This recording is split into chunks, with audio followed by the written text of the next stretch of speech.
We are very happy to be here today. Thanks for the BDME team for having us.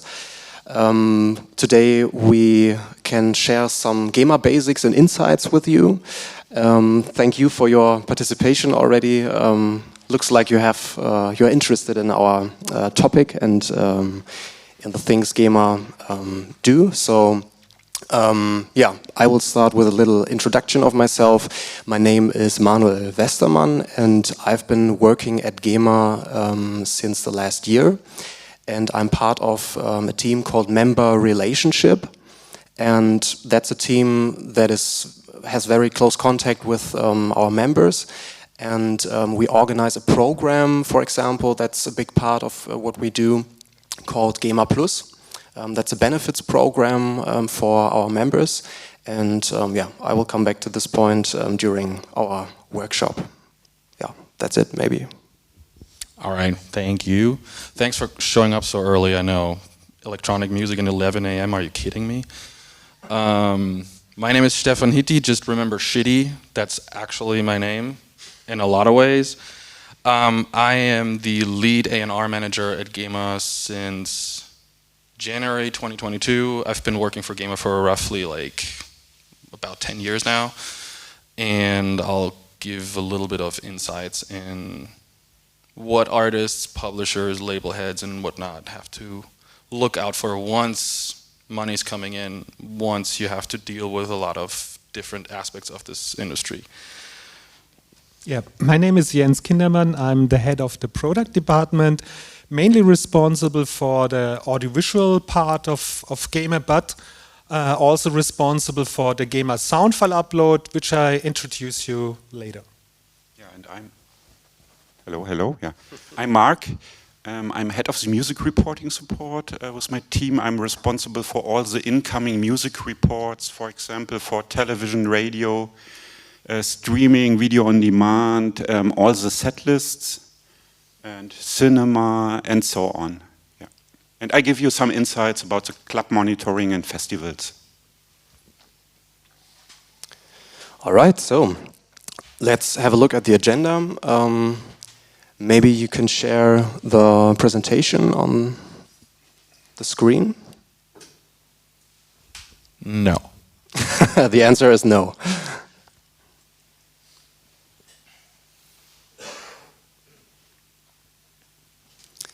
Let's see. Is there a problem with That's the right.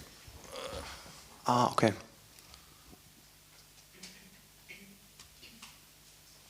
There we go.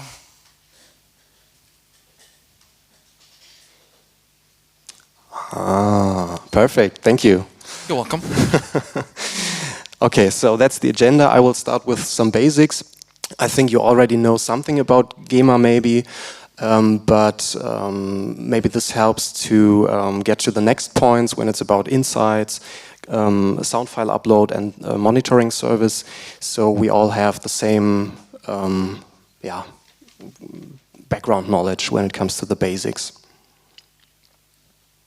All right, so Gema is an acronym and it stands for Gesellschaft für musikalische Aufführungs- und mechanische Vervielfältigungsrechte, which is not very snappy, I must admit, but that's the way it is.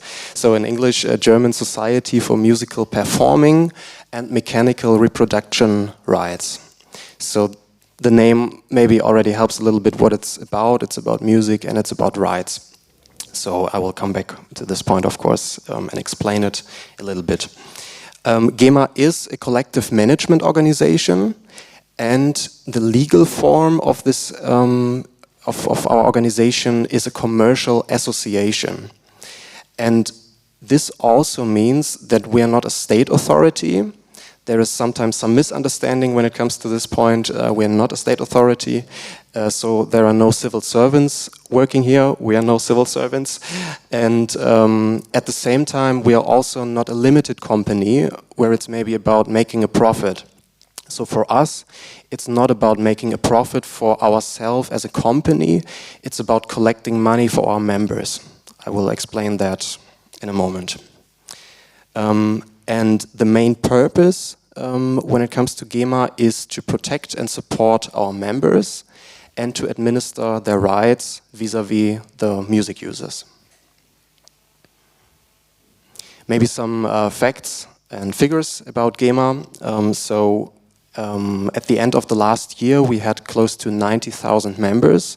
Now we already have more than 90,000 members, and most of them are composers and lyricists. And we have close to 5,000 music publishers as well, and close to 5,000 legal successors. Maybe you're wondering what are legal successors? Yeah, okay. Legal successors, I can explain it for you. You can become a legal successor in the context of an inheritance. So let's say a Gema member dies, then for example a child can become a legal successor, and then this legal successor can get royalties for 70 years after the death of this Gema member. And the reason is copyright that says copyright is valid even 70 years after the death. So that's the reason. We deal with more than 31 million documented works worldwide, and we take care of more than 3 million, the rights of more than 3 million rights holders throughout the world. And the reason is an international connection with other institutions. I will also explain it in one of the next slides. We have more than 800 employees, and when it comes to the last year, when you have a look at the Gema balance of 2022, it was the first time that we had a distributable amount of more than 1 billion euro. So this was new for us, and of course we're happy that we reached this number. Yeah, and we have several locations, and of course one of them is Berlin. So I think that's also basic information that might be interesting for you. In Germany, we have various institutions, and I want to give you an information about two other ones. In the past, we had the 3 Gs. I think this was also a reason for some misunderstanding and confusion. Gema, GVL, and another institution formerly known as GEZ. So Gema, you already know something about Gema now. We manage authors' rights. We are, our members are composers, lyricists, and music publishers. And the second institution in Germany, another one is GVL. GVL ist the Gesellschaft zur Verwertung von Leistungsschutzrechten, or German Neighboring Rights Society. And the name already gives you information what it's about. It's about the neighboring rights. So this is also a collective management organization, but it takes care of other rights, the neighboring rights. So Stefan will come back to this point in his part again. So yeah, I won't tell so much about that. And a third institution, as I was saying, formerly known as GEZ, now has a very snappy name called ARD ZDF Deutschlandradio Beitragsservice. Yeah, it is what it is. And I made a red line between these institutions because I want to make sure that you can distinguish this organization from Gema and GVL, because this is not a collective management organization. It's well known in Germany, but it's not an institution that collects money for artists. It's an institution that collects money from German households and transfers the money to the public service broadcasters so they can do their work. So it's something else. Now we come to the main task, the main principle, and that's about rights management. So in this, at this slide you can see the rights management in a cycle, and I want to show you how that works. I have a laser pointer, maybe that helps. So at the left we have the members. You can become a member when you sign a contract called Deed of Assignment. And when you signed this contract that states which rights you would assign to Gema for administration, then you become a member. And when you signed that, you give Gema the opportunity, or you entitle Gema to administer your rights that will always belong to you for yourself. So it's not about giving away your copyright at this point. It's not about selling your copyright to Gema or something. It's about giving Gema the chance to exploit your copyrights for yourself in your name. So that's important, I think. So then Gema has these rights and is entitled and at the same time obliged to manage your copyrights for yourself vis-à-vis the music users. So on the right side, you have music users or licensees and, for example, a radio station. So if a radio station wants to use the music of a Gema member, this radio station needs to get a license. And Gema will give this license to the radio station and will get a license fee in return. So at this point, the money is with Gema, and at the end of this cycle, Gema will distribute this money in form of royalties to the members. Okay. And yeah, in this cycle, Gema offers the service of licensing, a lot of documentation. As you can imagine, maybe it's about a lot of data, and at the end, it's about distribution. So Gema offers a service for the members here, but also for the music users as well, because otherwise, without this cycle, a radio station would have to ask every music creator for permission and they must negotiate the conditions how the radio station can use the music. Because when that's music protected by the copyright, you can't just use music. And Gema manages that for both groups at the same time. So we're in the middle of this cycle as well. And maybe another thing, you don't have to keep the term in mind, but maybe the principle is interesting. Gema must let anyone who wants to join Gema become a member. And at the same time, Gema must enable everyone the music use who wants to use music. So we are not interested in making cherry picking, and we are also not allowed. So this together is called double obligation to contract. Yeah, that's a term, as I was saying, maybe you don't have to keep that in mind, but the principle, maybe. And that's about the international connections I mentioned in the beginning. Representation agreements. So now you know what Gema is doing in Germany, but of course there are also other collective management organizations throughout the world, and they are doing more or less the same. So, and these organizations are linked and connected via representation agreements. So if you become a Gema member, then your rights are not only managed in Germany by Gema, but you have like a worldwide rights management because we are linked to all the other collective management organizations.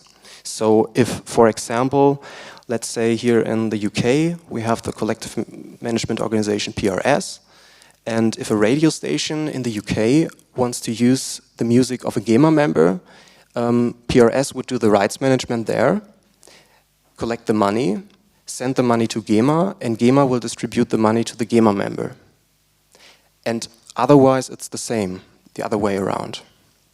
So, and that's the reason why we are not only managing the rights of our members, but also the rights of other rights holders throughout the world. Yeah. Okay, so now that's another topic that it's not about rights management, but it's also very important for us that we represent the interest of our members when it comes to discussions with politicians or with other people in the music industry, of course.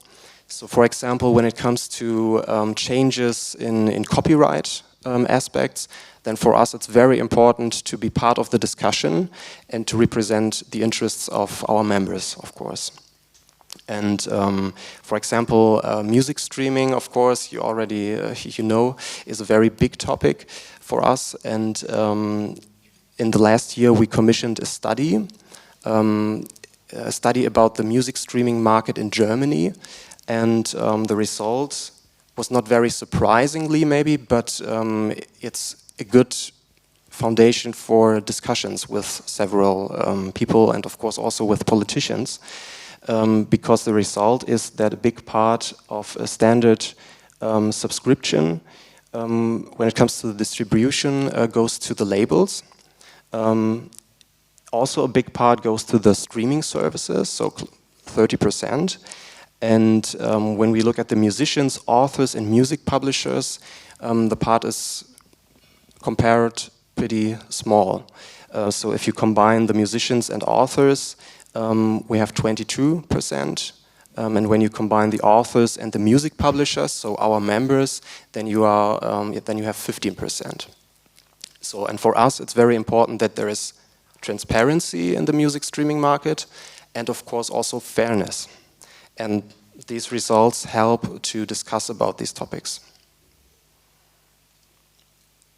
Okay, and another part I mentioned in the beginning, that's a program we organize called Gema Plus. So for us, it's not only important that the rights management is on point, of course, that's very important, but we want to make sure that we have a chance to support our members beyond just distributing royalties. So there is a program called Gema Plus, a benefits program exclusively for our members. And with this program, we want to support them. We want to support them in their career, and we want to make sure that there is added value beyond the distribution of money. And this benefits program has 4 modules, and I want to introduce you to these modules very quickly. So, the first module is workshops and webinars. We organize more than 100 webinars each year for our members, and one part of these webinars is about Gema knowledge. So there are Gema employees talking about Gema stuff like how can I register work, how can I use the online services, and so on. But the bigger part is something where we invite external speakers, people that are experts in their field, and they talk about topics like crowdfunding, booking, mental health for musicians, Web3, whatever. So a very diverse range of topics, and these webinars are mostly for free. So that's what we organize for our members. And a second module is showcases. So we organize gigs, or we organize slots where our members can present their music. For example, at the Reeperbahn Festival in Hamburg, I'm sure you know this festival, we have the chance that Gema members can present their music there. The third module is about insurances. I don't know if you try to find insurance products that are tailor-made for musicians. It's not that easy. So we thought maybe it's an idea to look for a partner and develop these kind of products that weren't there before. And that's what we did. And we now have the chance to offer some insurance products for our members. For example, an instrument insurance or a professional liability insurance with very good conditions. And the fourth module, that's about various benefits and perks. Mostly it's about discounts. So I think right now we have 18 different partners where we negotiated discounts, and these tools, these products should help our members to develop, to support them in their career. And maybe there are people here in this audience that are part of a company offering services or products for musicians. So if you're interested in a partnership maybe, then let's have a talk. All right, that's Gema Plus. And one more topic that's also part of Gema is Music Hub. Maybe some of you heard about Music Hub. You know Music Hub already? No? Okay, some of you. That's an that's a digital platform where you can organize and distribute your music, so you can make your digital release via Music Hub. And that's not just a partner, that's a joint venture of Zebralution and Gema. And yeah, you can become a Music Hub customer without being a Gema member, of course. Then it will cost you some money, so €5 each month or €48 annual. And for Gema members, that's for free. So you don't have to pay something for it if you're a member. And you will keep 100% of your rights, of course, and 90% of your income. So I think that's also a great benefit for our members. And the last slide for my part is about the membership itself. So if you are interested in becoming a member, the membership itself will cost €50 each year. That's the membership fee. And there's also an admission fee. So if you want to become a member, there is this admission fee. But if you are 30 or younger than 30, then you don't have to pay the admission fee. So that's part of our campaign for newcomers. Maybe that is also interesting for you. Okay, so next part is about some insights. Thank you. I don't even know what to say. I mean, you basically gave all the insights anyways. Who in here, we have a full house, who is a Gema member or with any other PRO like PRS, STIM, whatever? Raise your hands. All right, good. And now be honest. When was the last time you registered one of your songs? Or differently, did you already register your last release? And you're blaming us for not getting money? Really? So let's say you are an artist, you're up and running, money's coming in. There's a couple things that we can advise on how to go about your business. And I totally stole a slide from Manuel and reworked it a little bit in my favor. I'm not even gonna lie about that. When it comes to your money, take care of it. And the two main income sources in terms of royalties as an artist, or as a publisher for that matter, if you have an attached label, are on the one hand master or recording rights, which would be, for example, with radio stations collected through GVL. But most of you who work with a distributor like DistroKid or Music Hub, for example, you will get those royalties directly through your distributor or through your label. They work with a distributor. And on the other hand, it's the copyrights, which obviously Manuel beautifully mentioned and explained that we are handling on your behalf.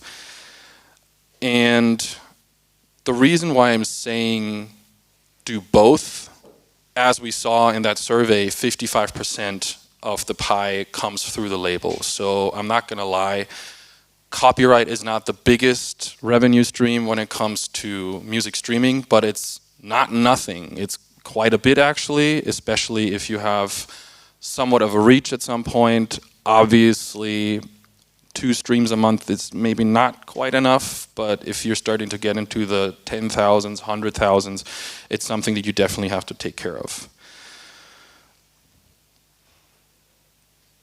Basically, you need to give us a chance to do our job right. So let us know, for example, when you perform, even if you are working as a DJ, most of these promoters pay licensing fees for live music, especially since we're at BDME. That's important. If you are a DJ, even with remixes, you might be entitled, or you might have figured out, you know, a split share with the original composer, and you're gonna get I don't know, 12% as an arranger. And if you play in front of 1,000 or 2,000 people, that's money you literally leave out on the street if you don't let us know, or, for example, your publisher, who would do that on your behalf potentially, where you play. Because if we don't know that you play, we can't go and collect. We obviously try to track as much as we can automatically. We're in the 21st century after all. But the more we know, the better. In regards to registering your release, and this is why I asked, and shame on you for not registering your last release, that's the number one reason and the number one problem that we see with any catalog, that it's simply not registered. We go on Spotify and we see all releases you ever made basically on Spotify, and like, I'm not going to name names or give exact numbers, but there is major artists who had 50% of their catalog not registered with their PRO. That's bad, like plain and simple, because again, money left out on the street. And the best case scenario that you can have is you register those with metadata that we obviously manage, but also if you have a final version or an edit of your song, you should also use the upload option that we have. Jens is going to walk you through that a little bit better. It's been way too long that I looked into that, so all the questions to him. And in terms of insights, what I meant in terms of, you know, giving a little bit of advice on what to do once maybe you get a little bit of attention, we all hope for that, obviously. You get started to make music or produce music because you like it, you love it. It's the one thing that you love most. I see your hand. We have a Q&A after. It's not about oh. One quick question. I love the decoration, but is it possible to do that one plan? This one? Covers another slide. Oh, gotcha. Maybe there is some BDME help. So it only says good news. You have options at the bottom. Sorry. Oh, thank you. So obviously you get started because you love music. I've been in your shoes as well. I have been working on music for almost, let's not say a year number.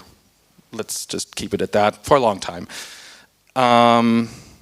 Nobody prepares you that the more successful you get, the less time you actually have for the thing that you love most, which is making and creating music.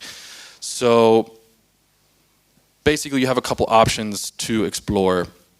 We obviously would recommend, once you have a catalog that is a little bit bigger, talk to publishers, talk to a label potentially, because they can do some of that work for you. But it's not the only option. You can also work, for example, which is a little bit of a newer thing, with admin companies, or have your own publisher and make an admin deal with a bigger publisher who does it for you. There's multiple options how to manage all of this. If you want to keep control of everything, you are basically at the right place with Gema, because we have online services that will support you in any way or capacity that we can to do most of this yourself. But I always advise, look at your options, try to maybe get a team around you. At some point in every artist's career, this is happening, period. You see it with the megastars like Martin Garrix or Robin Schulz, who's, by the way, a member of ours, if you were wondering. And these guys have teams of people to just manage these things. So be aware that, like, as much as I love people trying to do everything themselves, and there is a possibility there's going to be a point where you have to potentially hand certain things over to somebody else. But one last word of advice in terms of insights: don't sign anything away. If you're not sure what the contract says, ask a lawyer, invest the money into getting a professional looking at it. Better safe than sorry. And with that said, one of those services what we have is our Gema sound file upload service, and Jens will tell you a little bit about that. Yes, thanks. So just as an introduction, so formally it was important, or as Stefan said, it's very important that you register your work, that you give the information to Gema, how the copyright looks like, and so formally it was only necessary to tell us, okay, the work, the title, the composers, and so on. But now we moved on. It's getting more and more digital, and so it is with the usage reports. And so it's more and more important that we don't only get your notification or your information about the works. No, it's getting more and more important that we get also the sound file for various reasons, and I will explain it why. So I will give you an insight about the benefits of the sound file upload. I will give you a short introduction into fingerprinting and monitoring and the connection between the sound file, quality requirements, short workflow about the sound file upload, and an overview about the functions of this service. So what is the sound file upload service? The sound file upload service is used to submit sound files of your works to Gema. And the central point of this service is that we distribute the sound files to all the music recognition services which are around, which are monitoring for example, clubs and discotheques, which are monitoring commercials, which are monitoring TV stations, radio stations, to create usage reports. So this is the change we could see the last 5 years, that more and more areas where we give licenses, that the usage reports are created by using a so-called music recognition technology. And therefore, we decided as Gema to offer this service for our members, that we are distributing and sharing the sound files to all the monitoring companies which are in this area, to make sure that the sound files and the right metadata to the sound files getting to the music recognition company, and therefore is used then in the usage report. Because the better the data in the usage report is, the easier it is to automate and to distribute the incoming license fees and to pay out the royalties. So there's a close connection between the recognition and the metadata. And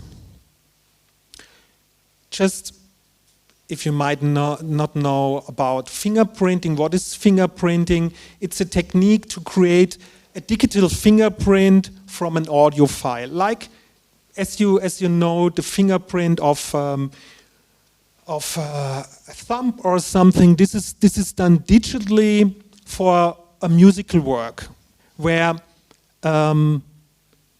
it is looked at the sound file and various attributes and sequences get digitalized, and there is a unique fingerprint of your work connected to the metadata.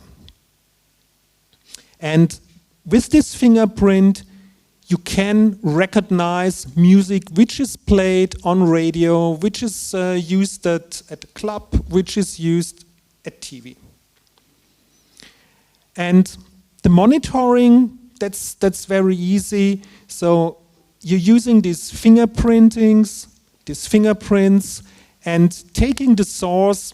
It's for example, a TV show, it's a commercial, and you comparing the fingerprint of the musical work with the fingerprint of this commercial, of this TV episode, whatever, and try to find a match on the fingerprinting side, on the musical work side, and see if you can recognize the used music. that's how this, in a nutshell, this technique works. And at the end, it's about, okay, creating a usage report using this fingerprinting technology.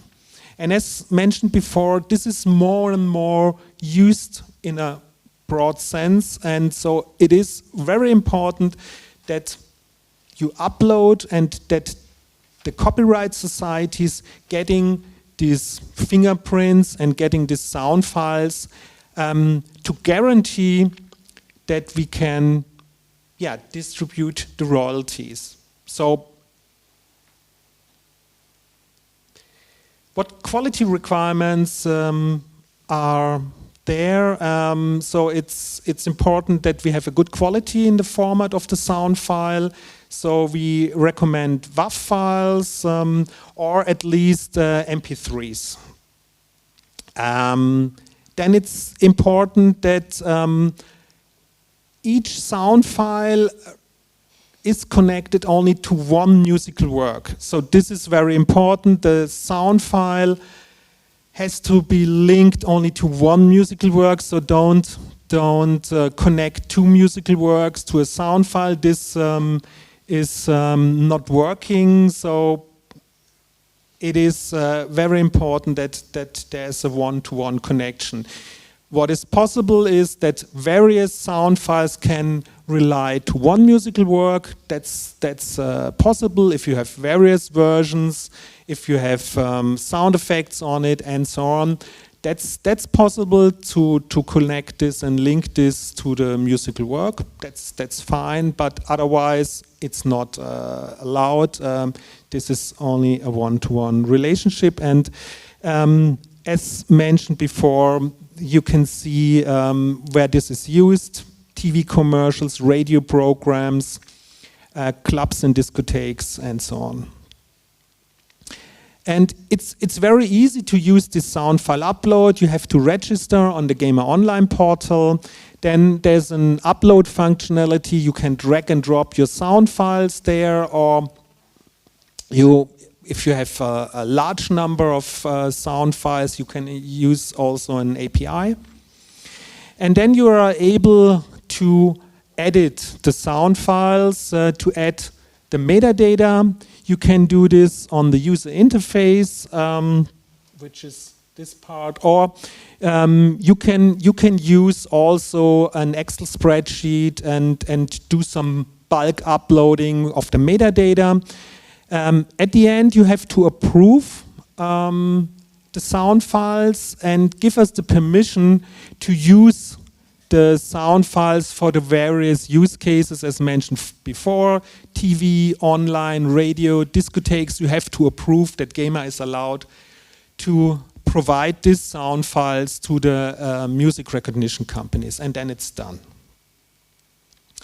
And here just a quick overview about the functionalities in the sound file upload. Here's something you can upload. This is the square for. Then you can edit. Then you can give the approval. There's an import report, the usage manual, and here's if you use the bulk load functionality, the Excel spreadsheet, then there's the template you can use. Yeah, this is the quick introduction for the sound file upload, and I give to Mark. Yeah, it's me. I'd like to give you an overview about our initiatives at Gema regarding club monitoring and music festivals.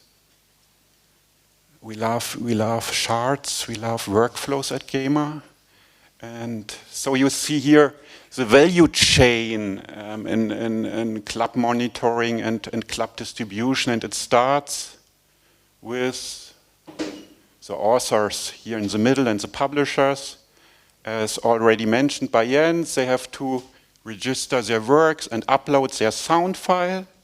And in the next step, we transfer this information, this metadata, and the sound files to our monitoring service provider, Yacast. And they are creating a fingerprint, the DNA of a work, and send these fingerprints or save these fingerprints in their fingerprint database. But there are also a lot of millions of pre-existing files of music works, and then starts there the basis for the monitoring process, the professional Shazam process to identificate the music works via a monitoring box in a club or a discotheque to transfer these identifications to a usage report. And this usage report, the music reporting, is a basis in the next step, it's complicated, for extrapolation done by the Technical University of Dortmund. And this extrapolation is a basis for the distribution, and by the end of the day, the authors receive their money. That's the process, the value chain in the club distribution. And here you see some overview, some KPIs. That's a Yacast dashboard. You see the breakdown by language. The breakdown by language of the used repertoire, the genres. It's not surprising that dance in discotheques is quite often used, and rap music and so on. You see the sample rate, the identification rate of 97%. And these are the KPIs for January 23. On the next slide, for an example, you see one monitored evening of a club, and you see here, for example, at midnight, Thomas Schumacher interlinked, and so on, and so on, and so on. And these are the results which are the basis for our distribution. And here you see the charts for January. It's not surprising that it's dominated by pop and dance repertoire, because you already know that there's an unbelievable existing long tail of electronic music. So that's why it's dominated by pop and dance music. And here's some facts, some Q&A. Why do we sample? It's cost efficient and representative. We are distributing 50 to 20K different works each year. And how do we sample? We evaluate 2 hours at each discotheque, at each night. And more than 90% of the played music titles will be identified. That's our benchmark for the monitoring by Yacast. We do the statistical exploration by the University of Dortmund. And the current status, you don't forget that we have an unbelievable decrease of clubs in Germany, even before the pandemic. And correlating to this, the distribution sum has halved from approximately 6 million euros in 2012 to now we distribute 3 million euros for the clubs. And some future outlook, we are looking for a new monitoring model to better reflect the long tail of electronic music. And we are discussing internally to enlarge the 2-hour sampling to a full monitoring of the whole club night. And here again, you see the number of clubs and discos in Germany between the unbelievable decrease between 2012 and 2021. It's halved. Now we have 864 clubs in Germany. And last but not least, some information, some new informations about festivals. We, our general meeting of Gema decided to modify the distribution plan in 2021. So it's now allowed that you can transfer a set list for electronic music festivals. It's for the first time at Gema that we are distributing concert-like nature DJ acts. For example, at Fusion, Perukaville, Time Warp, Melt. But you have to get the approved by of the event organizer. And if you send us a set list via our Gema online portal, we will distribute each work in these set lists. That's new. I think it's good, and yeah, it ensures the right distribution for electronic music. So we can start with some Q&A, or? Yeah, I think we have a little bit of time. I don't know. I don't wear a watch. Does anybody have questions? Yes. So I have a question for the club monitoring. Does every club has this monitoring technique installed? No, we have 80 boxes installed in clubs, and after the pandemic, we have ready to monitor just only 40 clubs, to be honest. Yeah. 800. From 800, yeah. Okay, and is it possible to fill out a set list for clubs as well, as you mentioned? No, because it's a sample. We cannot accept set list beside the sample. Okay, so it's not possible in every club to get your royalties. No, the basis is only the identifications of the monitoring box. Okay, would you work on this in the future? We will work on this in the future to widen the installation of monitoring boxes. Yeah, we will do. But as Mark mentioned, then we don't accept a set list, then we use the monitoring, and therefore you have to upload the sound files. Okay, understand. Thank you.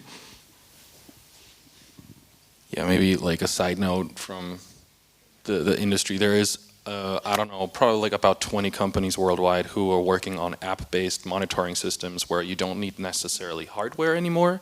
Obviously, we're in the thick of this because we would like to have a monitoring device in every club. That will be the goal.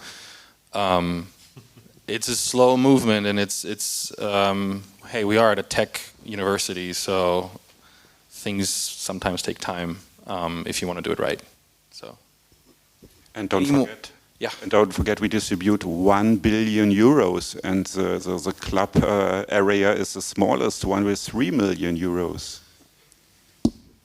Don't forget that. That's why we are sampling. It must be cost efficient. Okay, we have another question in the back here. Yes. What's it looking like for AI generated song covers? We're not going to answer that right now. It's super complicated. Like, Yeah. I don't know if you guys know a little bit more about it. Jens probably. Yeah, so this is a new topic. So it's in discussion, I think, since Drake and Weekend released this stuff, and I was at a meeting in London at Meta, and there's a huge discussion in the industry how you can handle this and how you can take this off, how you can recognize these songs. And so currently all the monitoring companies trying to come up with an algorithm to detect this AI generated songs. And currently they focus on the voices, to be honest. So this is the first thing they can do because that's the brand of a singer, of a songwriter, of a band, so that you can say, okay, this song is not working if it's not sung by Eminem, or if it's not sung by Drake. So they try to find these similarities in the voice, and that's the first step. And in the second step, they try to analyze and find steps and things how you can detect this AI generated songs. But it's yeah, they just started. And on the other side, they try to protect their work through regulations, so that, for example, it's not allowed, and that's new in the rules of each platform, that you are not allowed to train the AI with these songs. They are copyright protected, and so they find some regulations. It might be too late because the damage is already done, but yeah, I think it's a race. Let's see who wins. But it's the hot topic currently in the industry, how you can deal. So if you talk to some of the labels, if you talk to Meta, if you talk to TikTok, if you talk to Spotify, that's the topic they trying to deal with. And as you might read in the news, Spotify take down 10,000 of fake songs every day, and it's a huge thing currently. Yeah, but they don't receive any copyrights as long as they don't register this. They might receive the master rights, the neighboring rights, as explained, but they don't receive the copyrights because they have to register this, and this then gets tricky. But yeah, we have to face it. And at the Gema sound file upload, yeah, we also working to detect this stuff, and also trying to have a quality check and a fraud detection. Yeah, to avoid it from the beginning, that we don't share this kind of songs through the MRT companies. So that's something we're working on. Yeah, I think at the end of the day, you have to remember AI-generated songs specifically is a huge legal problem, because you don't have anybody attached to the creation other than basically an algorithm. And so as long as we can't determine who's actually the rights holder, that's going to be a tricky question. So obviously, development in this business sense always happens with a level of disruption. We are in the middle of that. But at the end of the day, we are only basically working on what copyright law allows us. And currently, we don't have a solution for AI. But obviously, it's a big topic. I want to say last week they even discussed this on an EU Parliament level. I'm assuming that, well, actually, America has different things going on these days, probably. But yeah, it's going to be very interesting following this and seeing where this is going.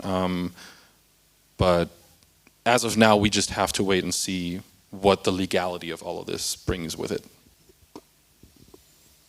I saw another hand before. I already have the mic. Just one quick question to the topic before about the sampling in the club. You said it's a 2-hour sampling set. Is that a continuous 2-hour audio recording? Yeah.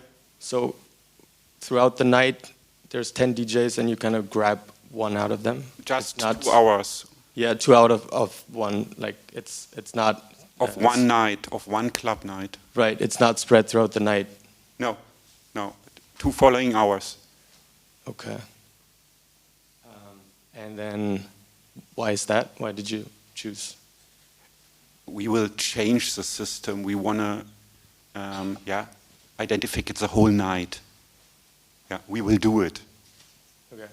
And one question about the extrapolation. Yeah. Could you talk about this in a bit more? I mean, you have this 20K works, 20,000 works each year that were identified by the monitoring. And then you extrapolate this to the statistical number of all used works in a club. It's an extrapolation of the opening times and the and the whole number of clubs and so on. Okay, thanks. All right, any more questions? I don't know how we are doing on time. We're good. We still have some time if there are Right. questions. There we go.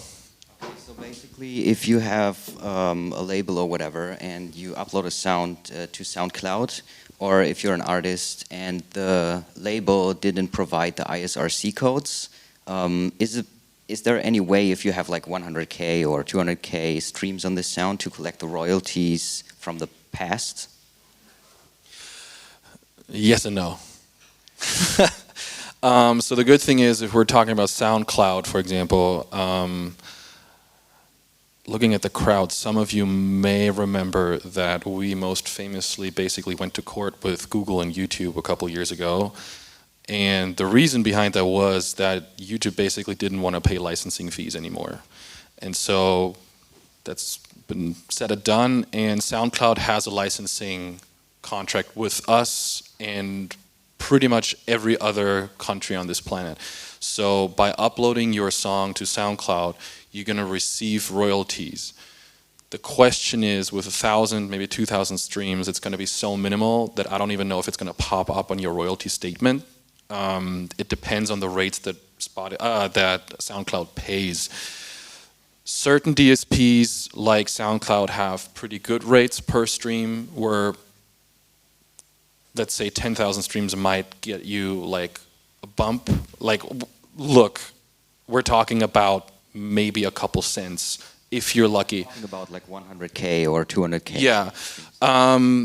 If the stuff is registered with us, yeah, we can go back and I mean, this is getting a bit technical, but there is, for example, what we use for online licensing is a joint venture between PRS in the UK, STIM in Sweden, and us called ICE. And we have certain stages of licensing. So, for example, you release a new song, you don't register it within the first 3 months. So it automatically goes into a second stage process, which takes another 3 months. And after that, it's getting a bit tricky to claim these songs still if it's not registered, but it's not impossible. It's a bit of a case-by-case thing. This is, for example, something that I mentioned before. It's a huge issue for new signings, for example, that we bring on, that we have to sometimes go back a year, sometimes even more. But theoretically, let's say you release a song in January, you should be on paper be able to claim that song for the entire year. It just might take a couple phone calls with us. Yeah, it's like why I'm asking is because there's a lot of premiere channels, especially in the techno realm. So you have channels uploading stuff and it has like 100K streams or whatever. And if you have all your catalog in this, you won't get any sense from this, you know. So that's why I'm asking if you can claim it for, I don't know, 3 years back, 2 years back or whatever. Well, yeah, 3 years is pushing it. I think the most, and you just also said that, like, I think the most that we have done in the past was 18 months. That basically there is a problem with us doing like a too good of a job licensing because in the past when we started this process, it was possible to go back over 18 months because basically the licensing process would take so long. But now the licensing process is so streamlined and so fast that basically like once the second stage is finished, it's really, really tricky. And it's mentioned in the distribution plan of Gema that you can claim 18 months after you receive the royalty statement, and after this it's done. So you have to check your royalty statement, and if you don't see the usage, then you can start claiming. And yeah, as said, so as we started YouTube distributing, then we collected, I think, 3 or 4 years because of the long negotiation period. So then it was easier to have a longer period, but now we are really on time. And pro tip, Google the distribution plan and just Google the topic because I couldn't tell you where that is in that. All right.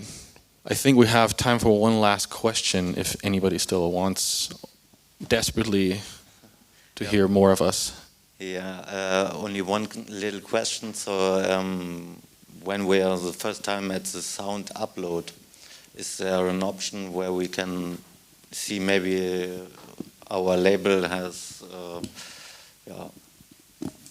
bring our sound before or something like this? I didn't understand. So the sound file upload is available since 2019. So it depends. So we as said, we're providing this sound file to the MIT companies working in Germany. It's Soundmouse, Yacast, and BMAT currently. And if there's usage in the area of radio, TV, public broadcasters, private stations, clubs and discotheques, as mentioned by Mark, through the sample or commercial monitor, also commercials, TV commercials. And if your music was used in this area, then you receive some royalties. No, sorry, I only want to know if there is an option where we can see if our music are registered before or... Okay, so you can go. You are a Gema member? No. So that's okay. We'll hand the contract out later. No. So first thing is your music. So usually, who should have registered your music before? So maybe a label or something like this. Okay. So first thing you could do, you can go to the Gema website and you can search if you can find your musical work. There's an online search where you can try to find your work. Okay. Yeah. So that's the easiest way. And if you find your work, then it's already registered. And you could also see if it's done by a publisher, you would see that there's a publisher mentioned. If there's no publisher, then it's likely that one of the composers or authors has registered at Gema. Yeah, good. Maybe this helps. And the sound file upload, the sound files, you can only see the sound files if you have an account. Then you can see what's been uploaded. And in the future, so you could also go to the work portal and then check if a sound file for a specific work is already uploaded. Thanks.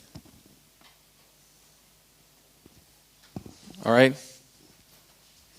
I'll sign off. It's okay. Yeah, that's okay. Well, thank you everybody to coming out so early.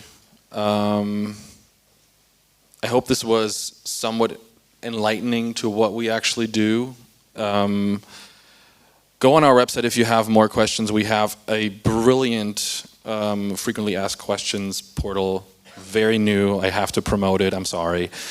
But we're going to mingle a little bit if you guys want to talk about certain subjects a little bit more privately.